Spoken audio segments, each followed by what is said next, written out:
Children, the last colligative property that you are going to learn is osmotic pressure and is denoted by pi. Children, before taking up osmotic pressure, let us understand the phenomenon of osmosis, which you already learned in the biology in your lower classes. The process of movement of a solvent molecules from its higher concentration to lower concentration across the semi-permeable membrane is called osmosis. Children, remember, osmosis is the spontaneous movement of solvent molecules from a less concentrated solution to more concentrated solution across the semi-permeable membrane. Then what is the semi-permeable membrane? Children, any membrane which allows only the solvent molecules to penetrate but does not allow the solute molecules to penetrate is called semi-permeable membrane. In other words, the membrane which allows only the solvent molecules to pass through but not the solute molecules is nothing but semi-permeable membrane. And we can quote some of the examples, children. Like we have cellulose acetate membrane, sheep bladder, pig bladder, copper ferrocyanide deposited in the pores of the porcelain material, parchment paper, etc. All this comes under what you call examples for semi-permeable membrane. Children, there are two different types of osmosis come across. Number one, we have exosmosis. Second one, we have endosmosis. Let us understand these two. First one, exosmosis. Now what is the literal meaning of exo? Exo refers to outside, outward. What is the meaning of endo? Endo refers to inside or inward. Children, exosmosis is the outward flow of water or any solvent from a cell through a semi-permeable membrane. Simple, outward flow of water from a cell into its surroundings is exosmosis. Let us consider an example for this. Imagine I am going to take few dry grapes and I am going to immerse those dry grapes in the salt solution or sugar solution. Now, whatever the water which is present in the dry grapes comes out of the dry grapes into the surrounding medium. Because of that, there will be shrinkage of the dry grapes. Now, if you go for the second one, that is endosmosis. It's the reverse of exosmosis, children. Exosmosis is the outward flow, whereas this one is inward flow. That's all.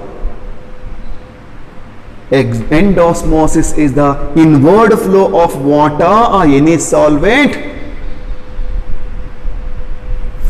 from outside into the cell through a semi-permeable membrane. And that is what you call this endosmosis. Children, you can quote some example here. If you take dry grapes again, if you put in water, plain water, now the water flow from outside into the dry grapes. Because of that, swelling of dry grapes takes place. Children, after learning about osmosis and types of osmosis, let us understand the phenomenon of osmotic pressure with the help of a diagram.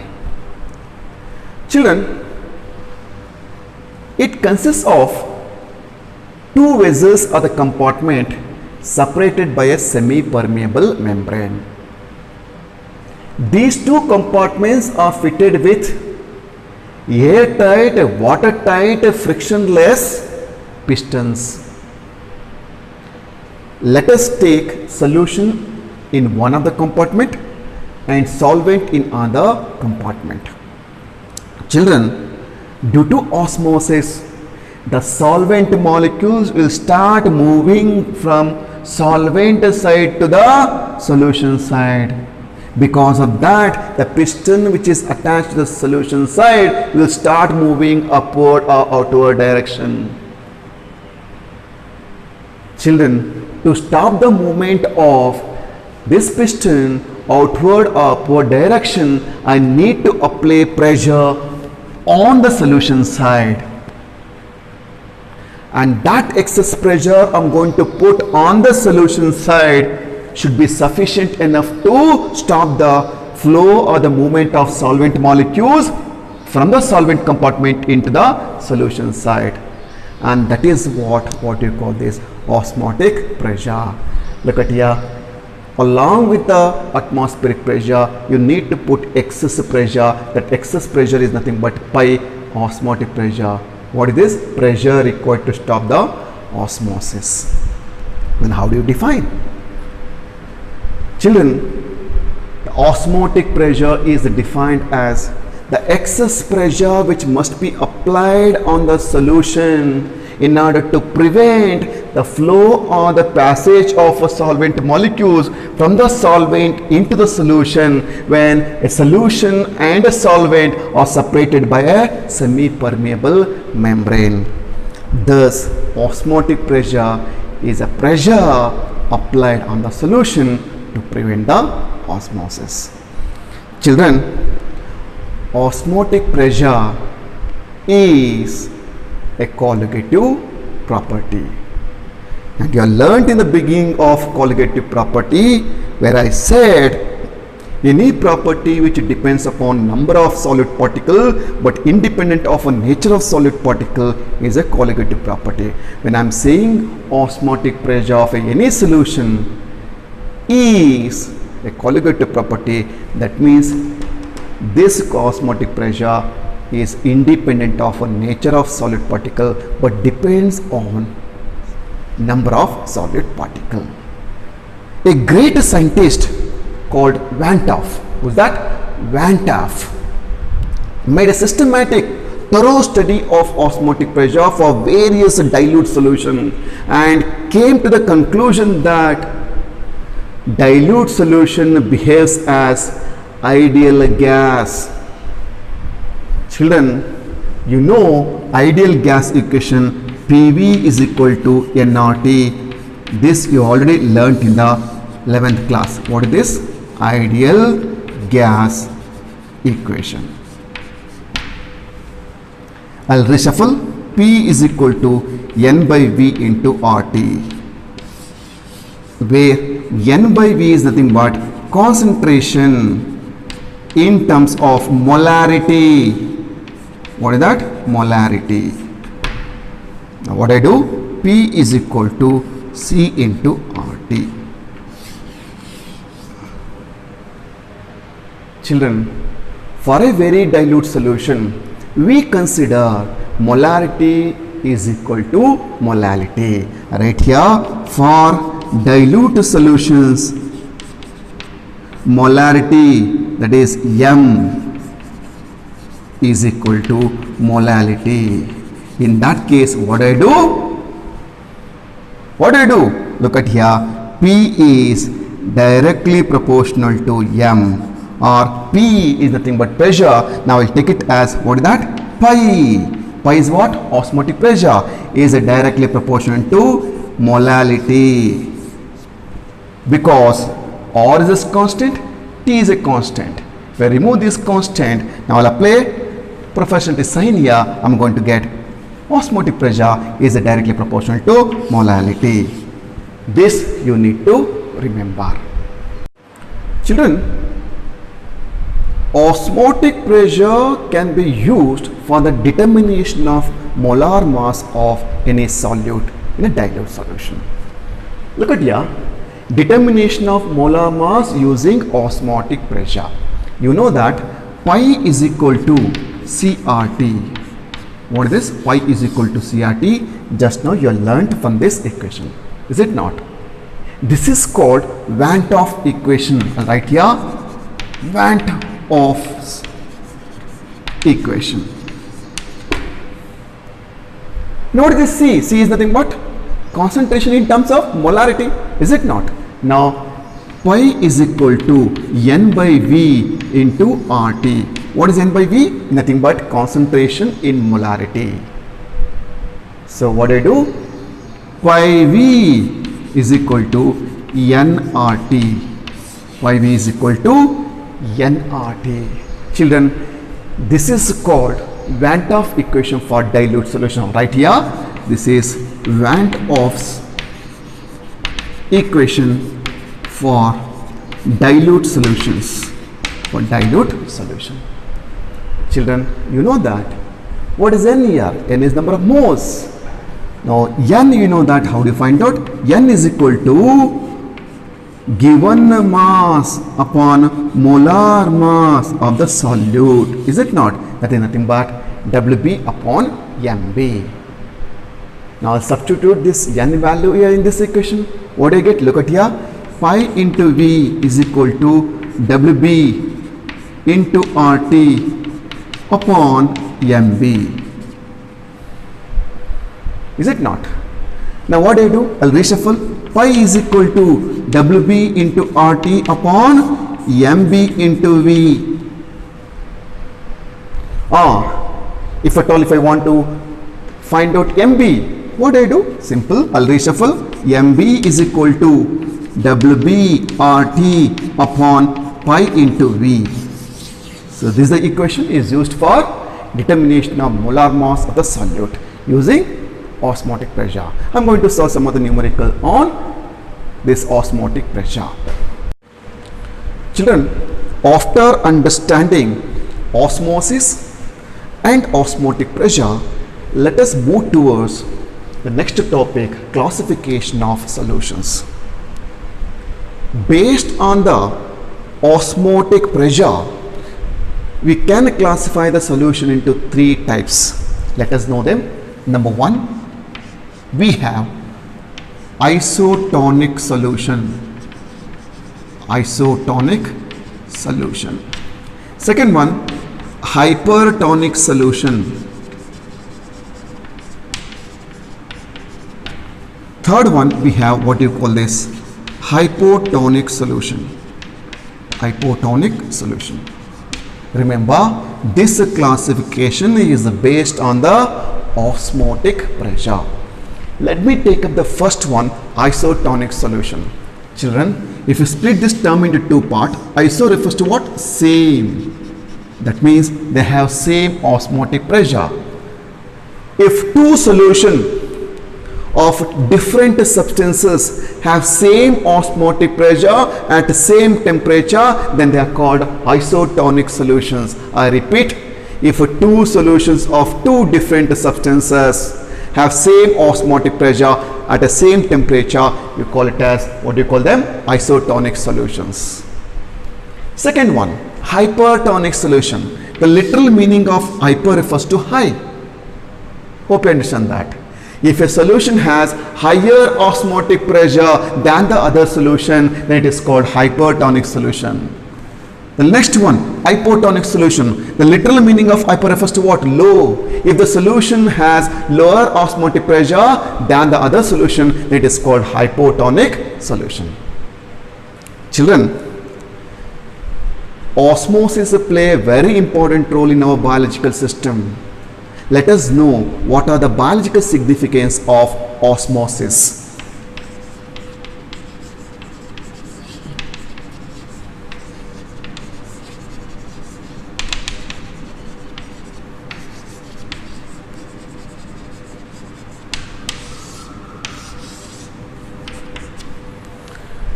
Children, the blood cells, when they are placed in 0.9% salt solution or saline solution, they lose water by exosmosis and the blood cell collapse. I repeat again, when the blood cells are immersed or placed in 0.9% saline solution, that is called salt solution, otherwise called brine solution, they lose water by exosmosis and the blood cell collapses. Let me go for the second one. Children, a raw mango placed in a concentrated salt solution loses water by exosmosis, and that shrivel into pickle. This is an age-old technology which our grandma uses, is it not?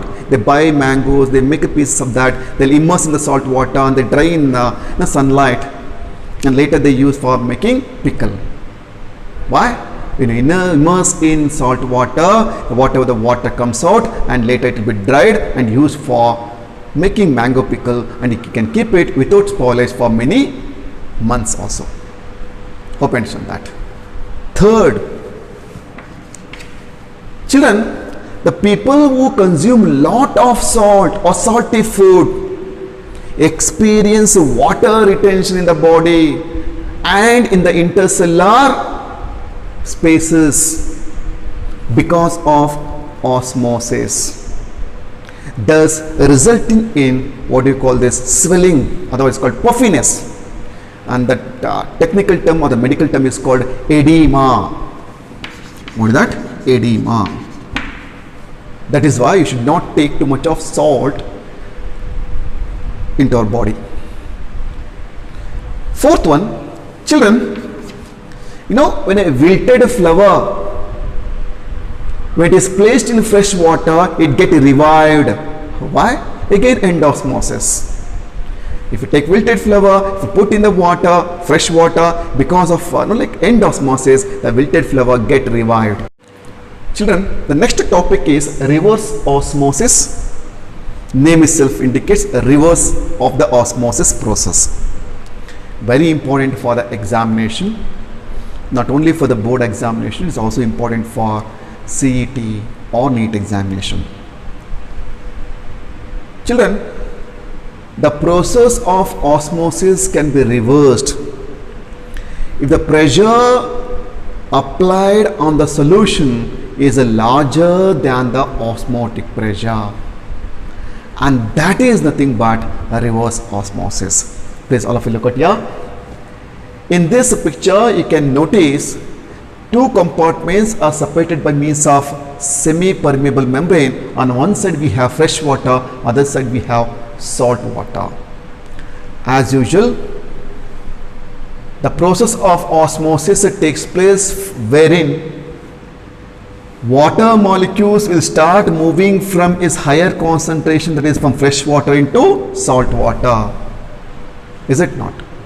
Now, the process of osmosis can be reversed if a pressure larger than osmotic pressure is applied on the solution side.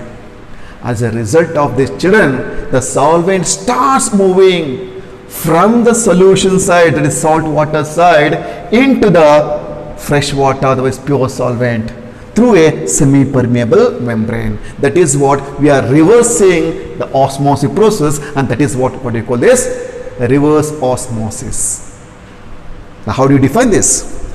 The process of movement of solvent molecules through a semi-permeable membrane from the solution to the pure solvent by applying excess pressure on the solution side is called reverse osmosis. Always remember, the pressure you are going to apply on the solution side should be larger than the osmotic pressure. Then only you can reverse the process of osmosis, wherein solvent molecules start moving from solution side, in this case salt water, into the solvent side, in this case fresh water. And that is what you are going to get, pure water, otherwise called RO water. Children, the main purpose of a reverse osmosis is desalination of seawater. All right, here, desalination of seawater. Now, understand the term here. Split the term into two parts. D refers to what? A removal. What is that? A removal. Saline, nothing but what? Salt. Removal of a salt from the sea water is called desalination of sea water.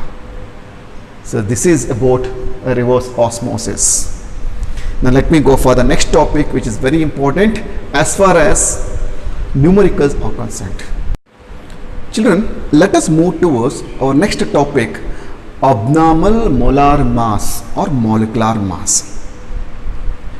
Children, on the basis of colligative properties, the accurate molar masses or the molecular masses of solute can be obtained only if the solute satisfy two conditions. Let us find out which are the two conditions. Number one, remember, the solution should be very dilute. The solution should be dilute. Children, when add a solute into any solvent, the solution should be very dilute.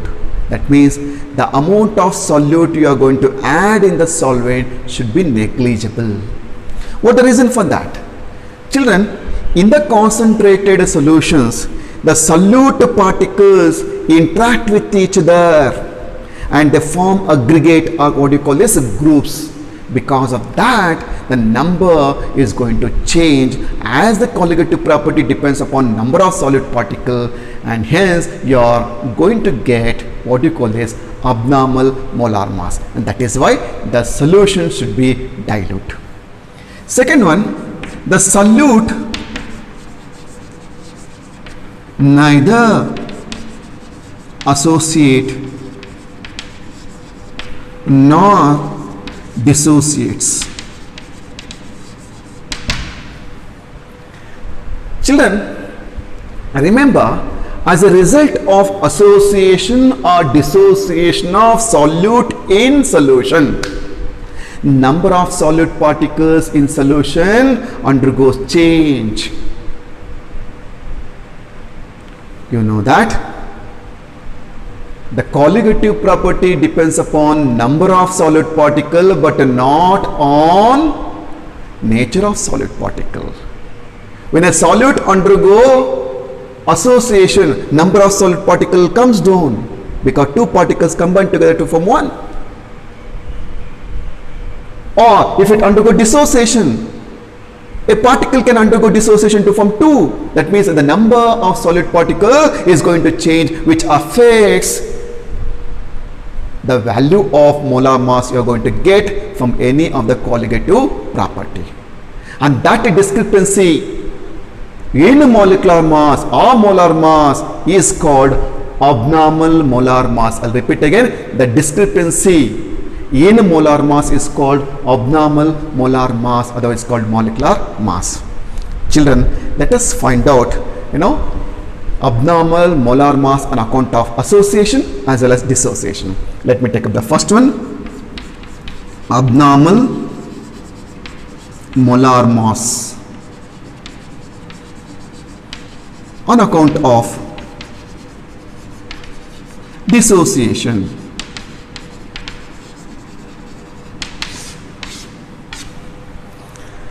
Children, molecules of certain substances like acids, bases and salts dissociate in solution, giving two or more particles. Let me take up an example.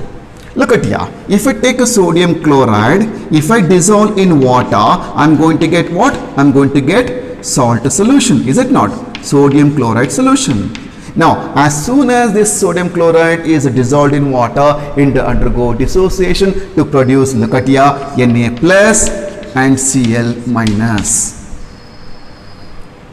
For every 1 mole of sodium chloride, there will be 1 mole of Na plus and 1 mole of Cl minus ions. That is, for every 1 mole of NaCl, there will be 2 moles of particles. Children, if that happens, number of particles changes. And as you know this, the colligative property depends upon what? Number of particles, but not on the nature of particles, and hence we are going to get the abnormal molar mass. Hope you understand that. Now let us go for the second one. What is that? Abnormal molar mass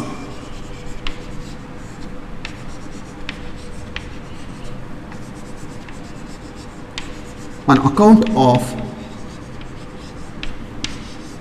association.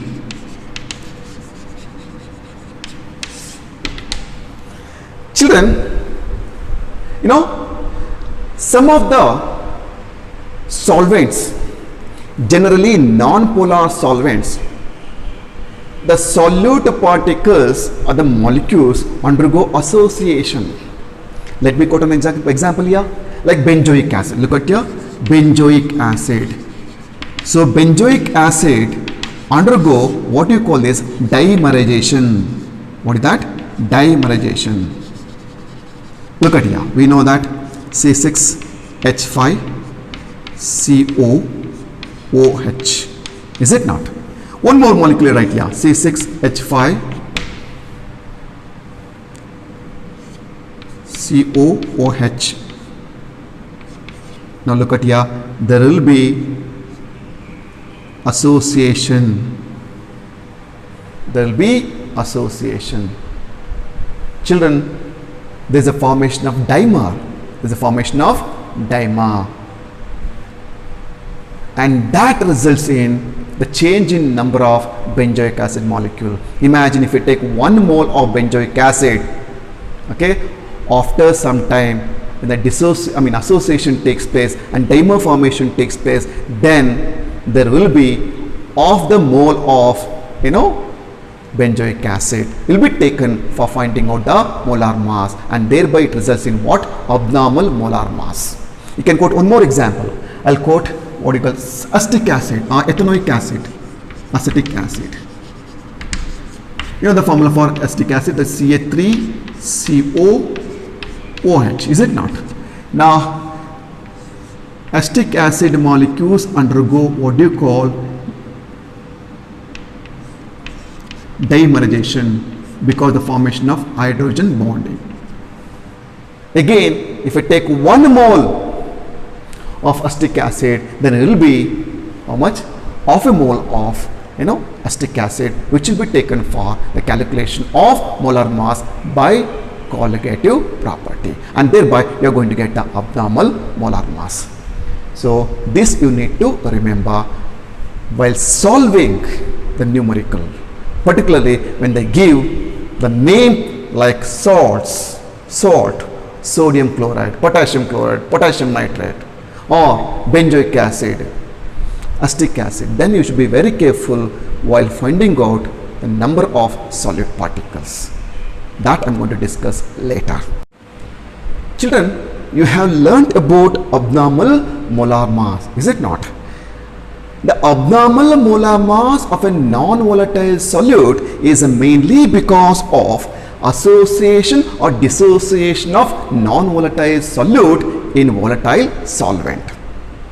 The discrepancy in molar mass of a non-volatile solute is called abnormal molar mass.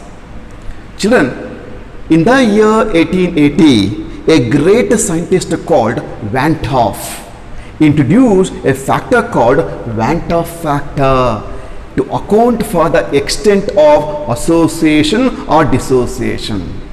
Children, the Van 't Hoff factor can be defined as the ratio of normal or theoretical molar mass to the observed or experimental molar mass. Let me write I is equal to normal or theoretical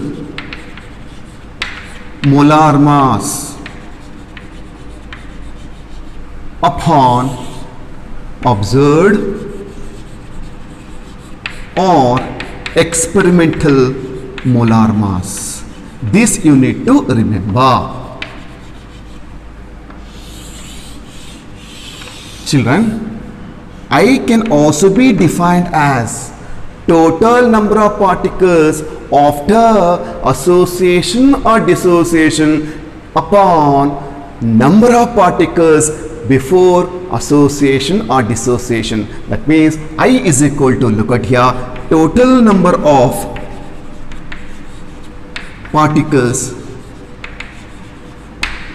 after association or dissociation upon total number of particles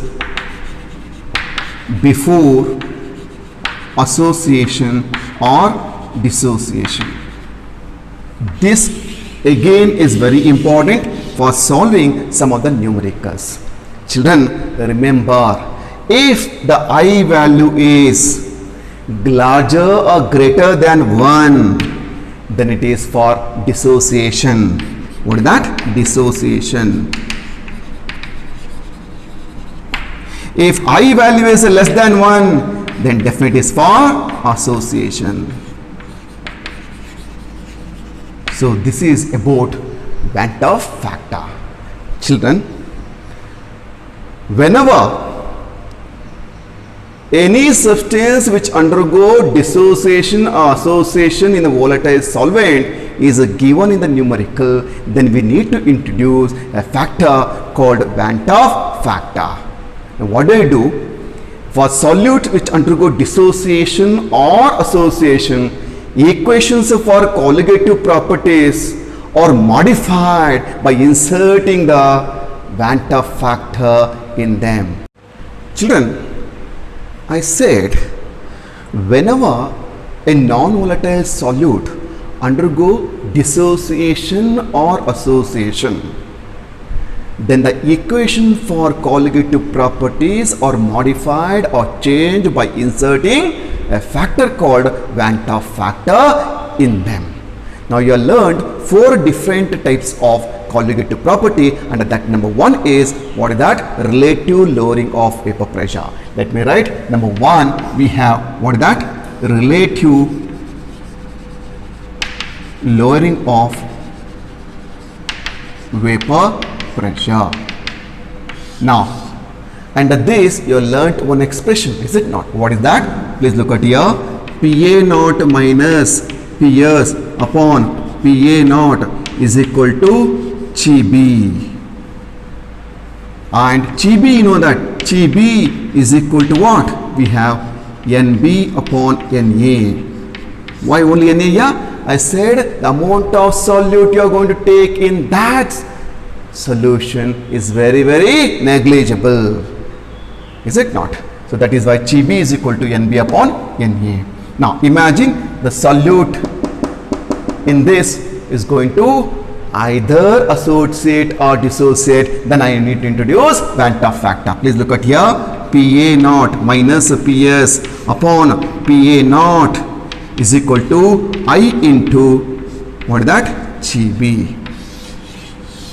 In this way, they need to introduce I factor, otherwise Van 't Hoff factor. Let me go for the second one. Second one is what? You learned elevation in boiling point. The second colligative property is elevation in boiling point. Now how to write that? You know that delta Tb is equal to, yeah, you know that, Kb into m. Is it not? Now imagine the solute whose molecular weight or the mass you are going to determine by using elevation in boiling point undergo either association or dissociation, then I need to introduce Van 't Hoff factor. In that case, please look at here. Delta Tb is equal to I into Kb into m. This is how you need to modify when the solute is undergoing either association or dissociation. Next we have third one. What is that? Depression in freezing point.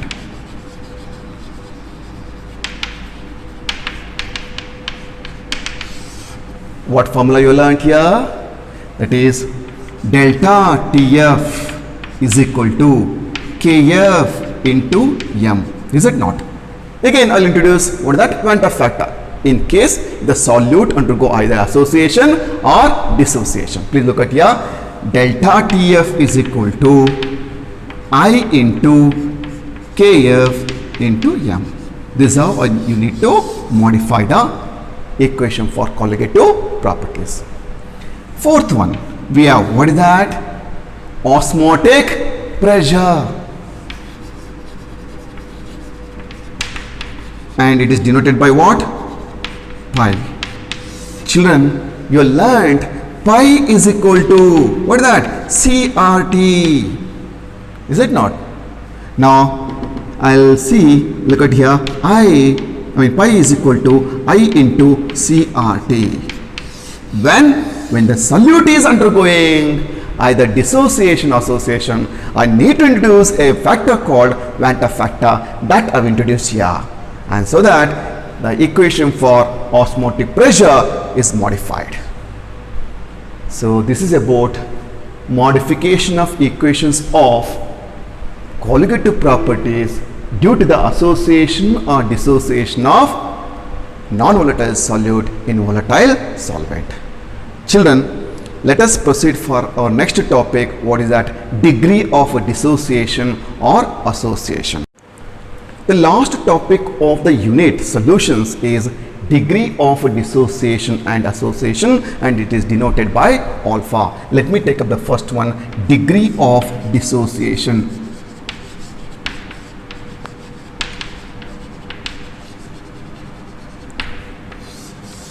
Look at here, alpha dissociation is equal to I minus 1 upon m minus 1. This is what the mathematical expression for degree of dissociation.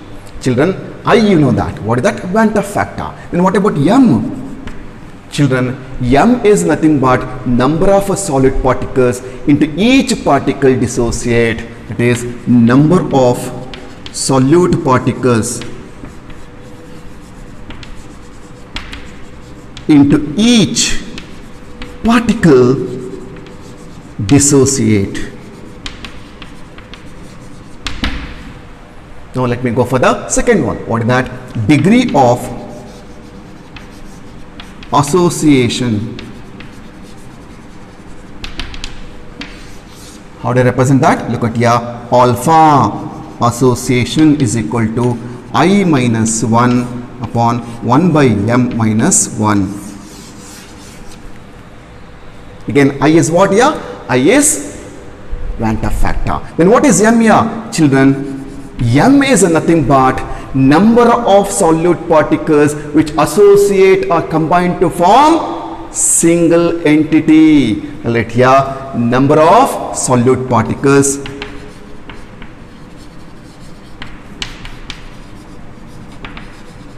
which associate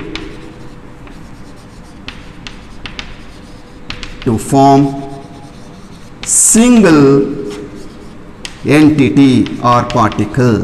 That you need to remember. So this is about degree of dissociation and degree of association, which you are going to use while solving some of the numericals under this unit.